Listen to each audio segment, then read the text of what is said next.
Hi there, Mike MacArthur from the Oshkosh Public Library, ready for more Librarian Learns.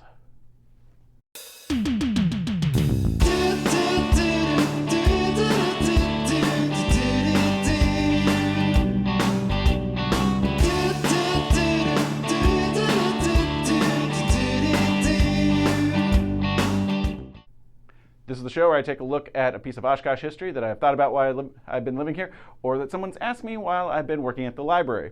And today I get to do one of my favorite things, which is listen to someone else talk about local history. It's usually me doing the talking. So today we're going to be taking a look at Ceape Street, or at least part of it. If you walk around Ceape, it looks very open, very clean. You have the convention center there along the Riverwalk, mostly lots of parking lots. You have the fire department, the leeches on the way down.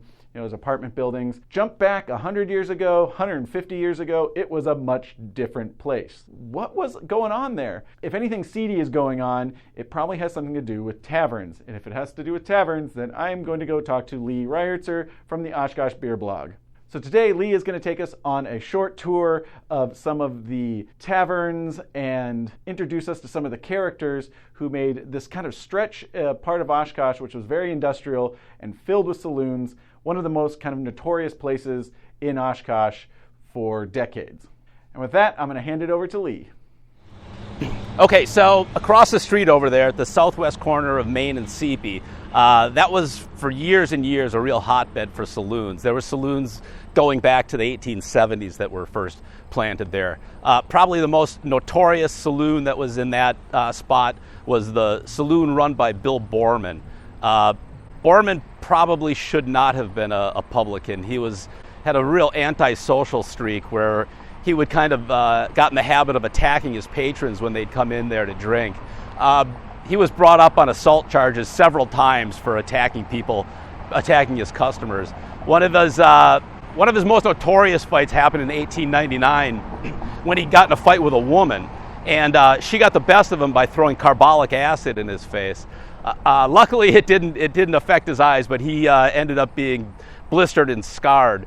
So, despite his less than good personality, his saloon thrived. People seemed to like the action there. And Borman stayed there until like 1920, the start of Prohibition. When Prohibition began, it immediately became a speakeasy and came to be known as the Dutch Grill. And this was a hangout for Oshkosh bootleggers. So if you were a wildcat brewer or a moonshiner here in Oshkosh, you were probably hanging out there at the Dutch Grill to do some networking. That saloon became legal again after Prohibition, and there's some people around, I'm sure, still remember it. It was there in the 1970s when it was called the Wharf, kind of a swinging place that was kind of notorious in its day. That property over there remained a saloon until 1981 when the city of Oshkosh bought that property and in 1982 demolished it. And I think that's going to kind of be a theme for this today, the demolition of 1982. Okay, so over there at the southeast corner of Ceape and Main, that was another hot spot for saloons. That was actually kind of the gateway to the nickel side of the street. The nickel side of the street ran from here all the way up to about Parkway, and they called it the nickel side because it was lined with saloons that would sell mugs of beer for a nickel. And as I said, this was kind of like the gateway to that. There were saloons at that corner going back to the 1850s. One of the early ones was called the Farmers Beer Hall.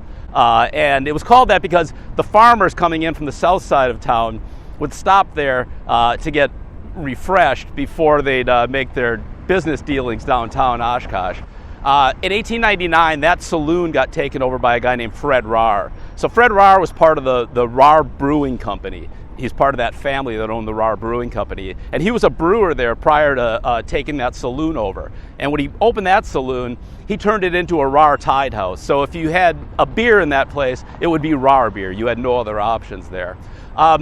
Fred was a kind of a hardcore guy, and when Prohibition came along in 1920, he just could not accept this. So he kept that place going as a speakeasy. And Fred ended up holding the record in Oshkosh for most Prohibition violations. He was arrested 7 times for selling liquor at his speakeasy. The amazing thing about that with him is that he never spent any jail time. He never went to jail for this. So he either had good representation or some kind of pull that kept getting him out of these binds he was in. At one point, federal agents actually put a padlock on that place, but Fred got that taken off. After 1920, he went back to being a legal saloon, and Fred stayed there until he was 74 years old. He finally retired in 1945. But it kept being a saloon for years after, and this is another property acquired by the city of Oshkosh in 1981, and in 1982 it bit the dust. Okay. All right, so right behind me here, there used to be a really beautiful saloon. It was built in 1887, and it was in an architectural style known as German Renaissance. Just a beautiful building with a large Dutch gable on the top.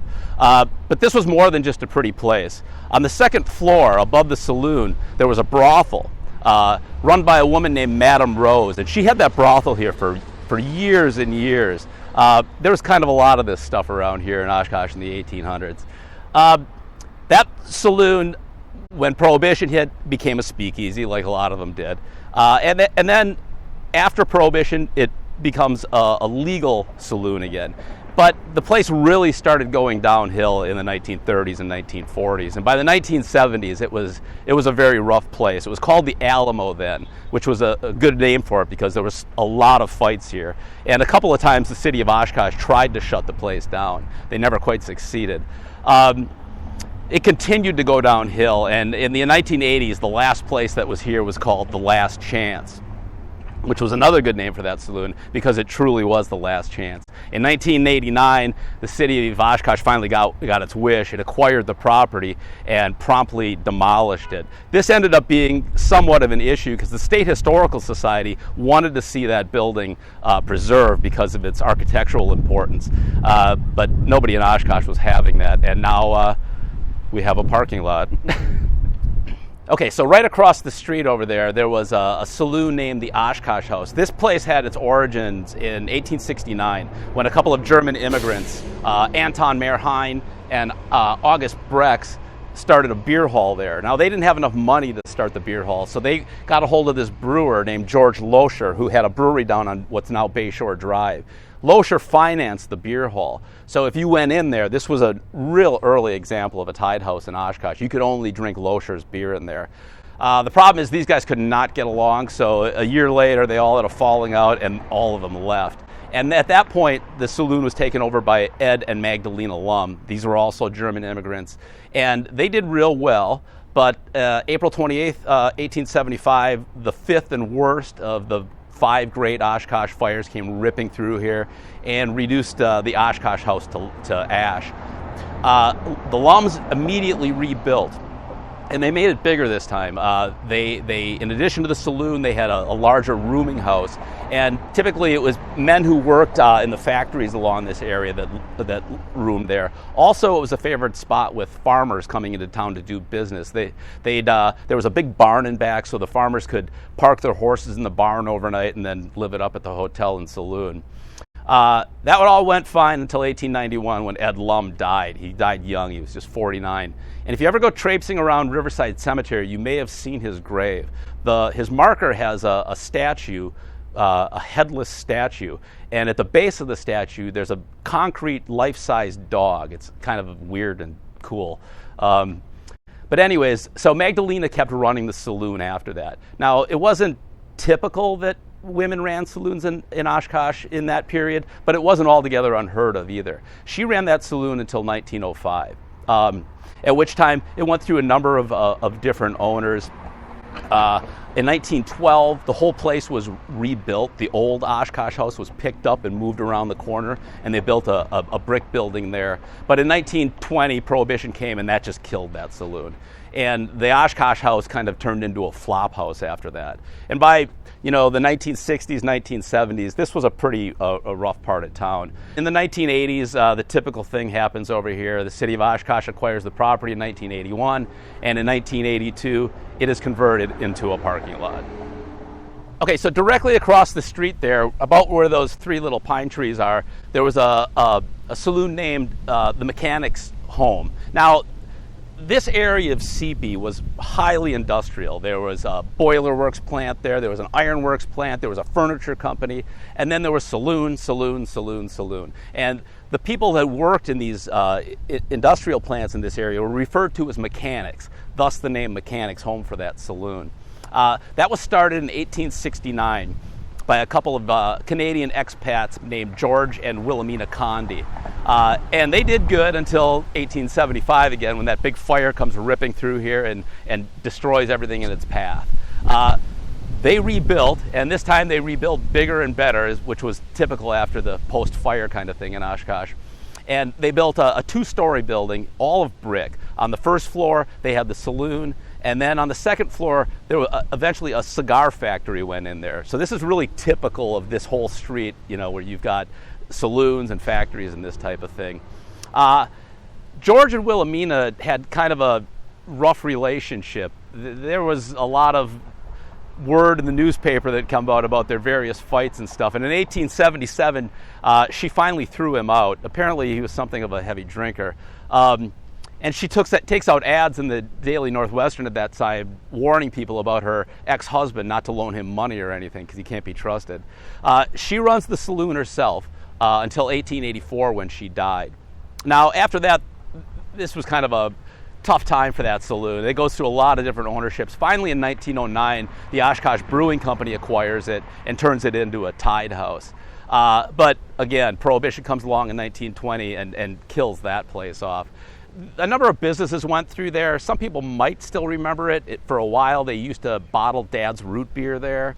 But this had the same fate as so much of this area around here. 1981, the city gets the property. In 1982, it is made into a parking lot. So hey, I learned something. So think about all of that next time you drive by those parking lots. Just, they were filled with beer and industry and brothels. If you like this video and want to see more, hit like, hit subscribe. If you enjoy tavern and beer history specifically, go check out the Oshkosh Beer blog, which has been written by Lee for well over a decade now, and it's filled with way more stories than he had time to tell today. And with that, I will see you later.